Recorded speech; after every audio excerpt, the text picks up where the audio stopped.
Hi guys, welcome back to Samscope learning. So ఇంకా మన channel ఎవరైనా సబ్స్క్రైబ్ చేయకపోతే సబ్స్క్రైబ్ చేసుకొని బెల్ ఐకాన్ క్లిక్ చేయండి. ఈ వీడియోకి ఇంకా లైక్ చేయకపోతే వెళ్ళి లైక్ చేసి రండి. ఏపీ ఈసెట్ కౌన్సిలింగ్లో భాగంగా వెబ్ ఆప్షన్స్ అనేవి స్టార్ట్ అయినాయి. అందరూ వెబ్ ఆప్షన్స్ మంచిగా పెడుతున్నారు అనుకుంటున్నాను. ఇంకా సర్టిఫికేట్స్ ఎవరికైనా వెరిఫై అవ్వకపోతే అర్జెంటుగా మీరు హెల్ప్లైన్ సెంటర్కి వెళ్ళి వెరిఫై చేసుకోండి. మనకి ఏపీ ఈసెట్ ఒక ఇంపార్టెంట్ అనౌన్స్మెంట్ ఇచ్చింది. సో ఫస్ట్ అది చూద్దాం. ఏంటంటే it is informed to the candidates that there is no fee reimbursement for self supporting courses in a college course SVU CSS and JNTK-SS. Candidates are instructed to note this point while exercising options to this courses.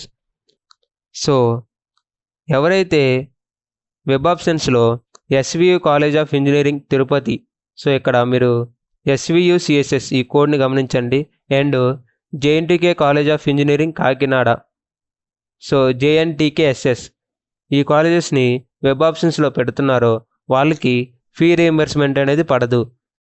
ఈ కాలేజెస్లో ఏ బ్రాంచెస్కి fee reimbursement పడదు అంటే, so first of all SVU CSS consider చేసుకుంటే CSE computer science and engineering, and computer science and engineering with artificial intelligence, and electronics and communication engineering.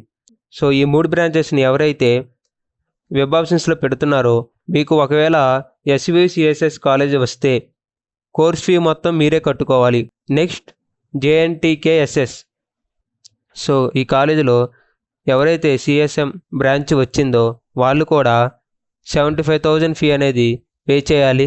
మీకు ఎలాంటి fee reimbursement అనేది పడదు. So అది ఈసెట్ వాళ్ళు చెప్పాలనుకుంది. So మీకు అర్థమైంది అనుకుంటున్నా గైస్. సో నెక్స్ట్ మనం ఫీ రియంబర్స్మెంట్ డౌట్స్ని క్లారిఫై చేసుకుందాం. So first of all fee reimbursement అనేది సెల్ఫ్ ఫైనాన్స్ కాలేజెస్కి వస్తుందా రాదా? సో గైస్ దీనికి ఆన్సర్ ఏంటంటే సెల్ఫ్ ఫైనాన్స్డ్ కాలేజెస్కి కూడా ఫీ రియంబర్స్మెంట్ అనేది వస్తుంది. ఎంతైనా రియంబర్స్మెంట్ అనేది వస్తుంది. సో విఆర్ సిద్ధార్థ రీసెంట్గా డీమ్డ్ యూనివర్సిటీగా చేశారు.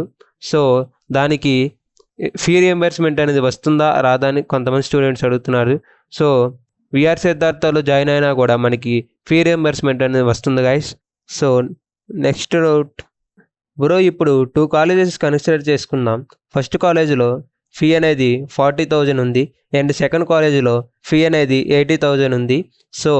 సో అయితే ఈసెట్ ద్వారా ఏ కాలేజీకి వెళ్ళినా ఫుల్ ఫీ రియంబర్స్మెంట్ వేస్తారా లేదా అని అడుగుతున్నారు. సో ఇక్కడ మీకు కాలేజ్ ఫీ 40,000 ఉన్నా 80,000 ఉన్నా లేదు 1 lakh ఉన్నా కూడా, సో మీకు ఈసెట్ ద్వారా ఆ పర్టికులర్ కాలేజీలో సీటు వస్తే మీ ఫీ అనేది పూర్తిగా వేస్తారు. 80,000 ఉంటే 80,000 వేస్తారు, 45,000 ఉంటే 45,000 వేస్తారు. సో గవర్నమెంట్ అనేది ఫీ మొత్తం కంప్లీట్గా వేస్తుంది. ఓకే, ఇంకా మీకేమైనా ఫీ రియంబర్స్మెంట్ గురించి లేదా ఏపీ ఈసెట్ వెబ్ కౌన్సిలింగ్ గురించి డౌట్స్ ఉంటే కింద కామెంట్ సెక్షన్లో మెన్షన్ చేయండి, రిప్లై ఇస్తాను. So thanks for watching.